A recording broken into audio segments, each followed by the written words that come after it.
World News Headquarters.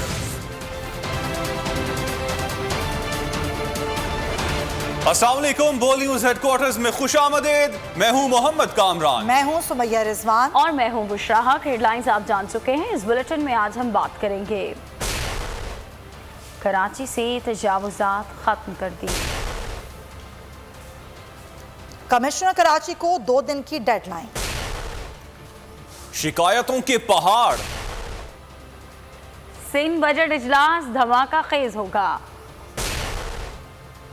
और 1200 अरब रुपए का मकरूज किसने किया। लेकिन सबसे पहले बात करेंगे कि सुप्रीम कोर्ट ने कश्मीर रोड पर कायम तमाम तजावुजात गिराने का हुक्म दे दिया।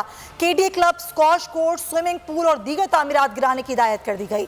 रॉयल पार्क पर पार्क बनाने का हुक्म सुना दिया। अलादीन पार्क का शॉपिंग सेंटर और पवेलियन एंड क्लब गिराने के लिए 2 दिन की डेडलाइन दे दी। राशिद मिनाज रोड पर यूपीएल कॉम्प्लेक्स से मुत्तसिल जमीन भी खाली कराने की हिदायत कर दी गई। बड़ी अहम हिदायत सुप्रीम कोर्ट ने दी हैं। सुप्रीम कोर्ट ने कश्मीर रोड पर कायम तमाम तजावुजात गिराने का हुक्म दे दिया है। KDA club, squash court, swimming pool और दीगर तामीरात गिराने की हिदायत कर दी है। रॉयल पार्क पर पार्क बनाने का भी हुक्म सुना दिया गया है। सेल शॉपिंग सेंटर और पवेलियन एंड क्लब गैर कानूनी करार सुप्रीम कोर्ट ने गिराने के लिए 2 दिन की डेडलाइन दे दी। कश्मीर रोड पर खेल के मैदान भी बहाल करने का हुक्म। राशिद मिनाज रोड पर यूपीएल कॉम्प्लेक्स से मुत्तसिल जमीन भी खाली कराने की हिदायत। दफाई प्लाट से मुतालिक कराची रजिस्ट्री में केस की समाअत के दौरान चीफ जस्टिस ने रिमार्क्स दिए कि पार्क की जमीन पर कमर्शियल सरगर्मी की इजाजत नहीं दी जा सकती। गैर कानूनी तौर पर जमीन को कन्वर्ट करके कमर्शियल कर दिया गया। अदालत ने पुलिस और रेंजर्स की मदद से पवेलियन एंड क्लब और अलादीन पार्क से मुत्तसिल शॉपिंग सेंटर गिराने का हुक्म दे दिया। साथ ही कश्मीर रोड से भी तमाम तजावुजात के खात्मे की हिदायत कर दी।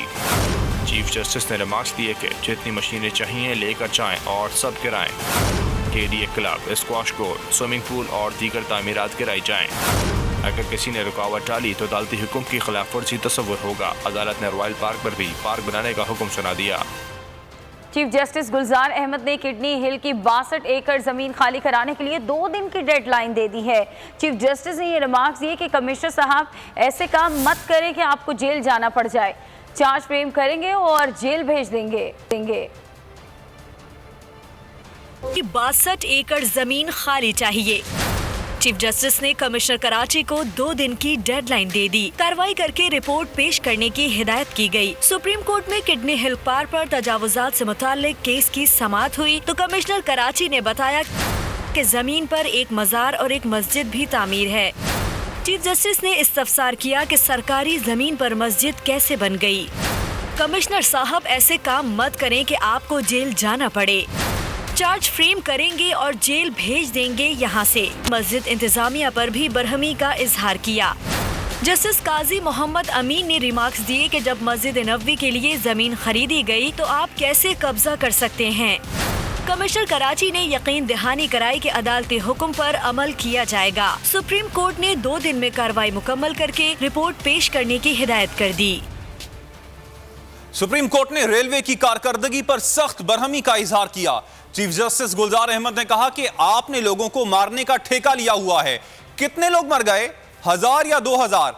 सेक्रेटरी रेलवे ने बताया कि 65 लोगों की जान गई। अदालत ने कहा 65 लोग तो एक हादसे में जान बहक हुए। चीफ जस्टिस ने अटॉर्नी जनरल को हिदायत की कि वजीर आजम खुद इस मामले को देखें। वजीर रेलवे का बयान तशवीशनाक है।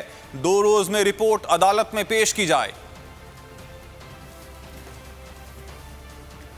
अपडेट कर रहे हैं आपको। सुप्रीम कोर्ट ने रेलवे की कारकर्दगी पर सख्त बरहमी का इजहार किया है। चीफ जस्टिस गुलजार अहमद का कहना था कि आपने लोगों को मारने का ठेका लिया हुआ है।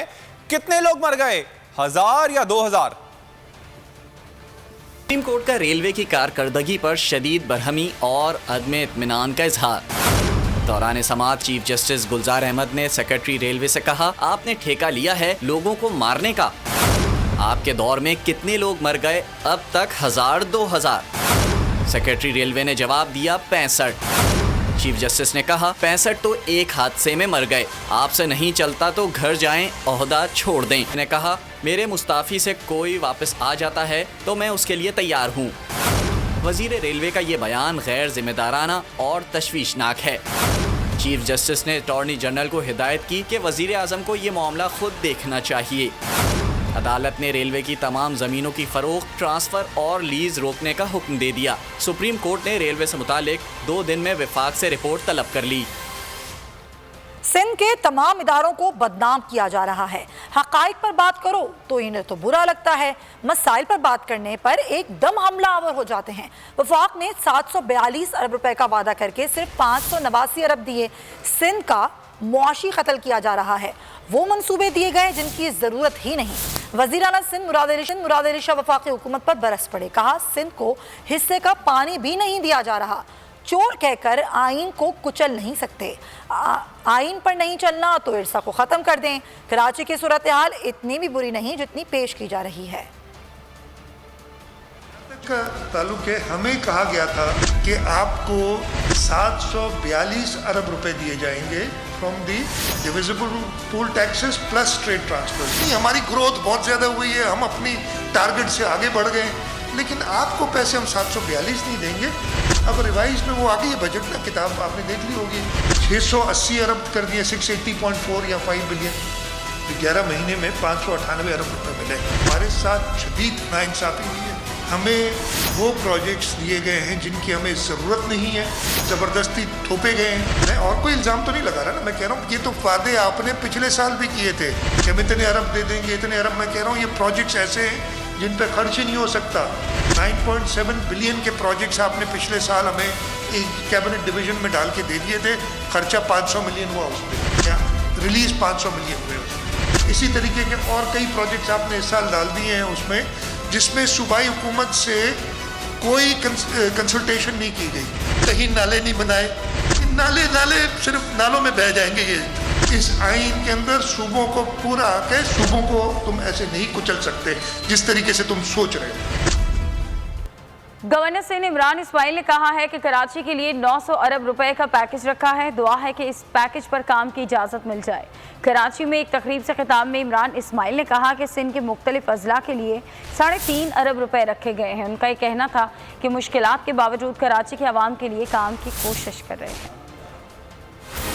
रखा गया तकरीबन 900 अरब रुपए का पैकेज है सिंध के मुख्तलिफ अजला में काम कराने के लिए, जिसमें सड़कें टूटी हुई हैं, नाले नहीं हैं, पानी नहीं है, बिजली के कनेक्शन नहीं है, गैस के कनेक्शन नहीं है। उसके लिए हमने तकरीबन 3.5 अरब रुपए हमने मुख्तस किए। मगर 1 साल का अरसा गुजरने के बावजूद ना वो कोई प्रोजेक्ट में 1 रुपया खर्च हो सका, इसलिए कि हमें सिंध हुकूमत से जो NOCs दरकार थी वो हासिल नहीं हो सकी और वो इस बजट से पहले वो रकम वापस गई। आप तसव्वुर करें कि कितना काम उससे हो जाता इतनी रकम से। सिंध हुकूमत से वज़ीर आला सिंध से रिक्वेस्ट है कि जो काम वफाक यहाँ पे करना चाहती है उसे करने दो। Let us be partners in development of Sindh. Sindh में पीपल्स पार्टी की 13 साला कारकर्दगी का कच्चा चट्टा चीफ जस्टिस ने 2 लाइनों में खोल दिया। मुआविन खुसूसी शहबाज गिल ने ट्वीट में लिखा कि PP हुकूमत विफाक से आज भी कैश मांगती है। विफाकी हुकूमत अब वहां खुद काम कर रही है, हम इन्हें कैश नहीं देंगे।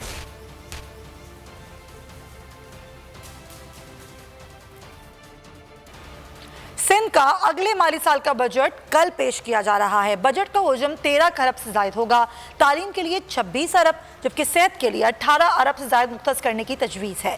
तरक्याती मनसूबों के लिए 300 अरब रुपए रखे जाने का इम्कान है। सिंध असम्बली के बजट का इजलास में अपोजिशन ने भरपूर एहतजाज रिकॉर्ड कराने का फैसला कर लिया है। वज़ीर आला सिंध की बजट तकरीर के दौरान एहतजाज किया जाएगा। इस साल का बजट पेश करने की तैयारियां मुकम्मल। वज़ीर आला सिंध मुराद अली शाह बजट पेश करेंगे। सिंध के बजट का हजम 13 खरब से ज़ायद होगा। तालीम के लिए 26 अरब जबकि सेहत के लिए 18 अरब से ज़ायद मुख्तस करने की तजवीज़ है। तरक्याती मनसूबों के लिए 300 अरब रुपये रखे जाने का इम्कान है।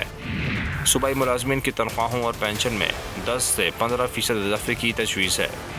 बजट आज होगा। अपोजिशन ने वज़ीर आला सिंध की बजट तकरीर के दौरान भरपूर एहतजाज रिकॉर्ड कराने का फैसला किया है।